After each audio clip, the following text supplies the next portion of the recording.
Phone पे बोलत बाटे आवत बाटी वही जरू किया बेटा, ते फोन पे बोलत बाटे आवत बाटी वही जरू किया।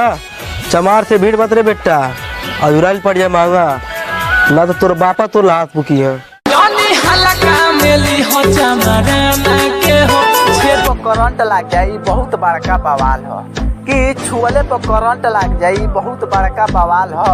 आइए बाबू के और के ना आई तो यादव जी के माल हो। जाने हल्का मिलना यही रान के आज रात भना जवन तू रंगदारी दिखावत तले उ रंगदरिया 2 मिनट में झाड़ दी।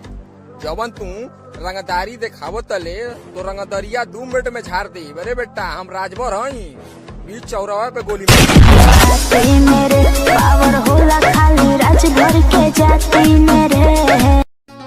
अरे जमाचवा पगड़िया में ठीक लागेला कमरिया में ना कि अरे जमाचवा पगड़िया में ठीक लागेला कमरिया में ना और रंगदारी माहिए पे ठीक लागेला तोरा जैसे भाड़ुआ पे ना।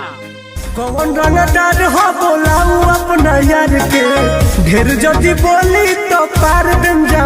अरे निषाद जी के लगा कितना पावर होला कोई मिलिए तो हम तोरा के बता देम। अरे निषाद जी के लगा कितना पावर होला कोई मिलिए तो हम तोरा के बता देम।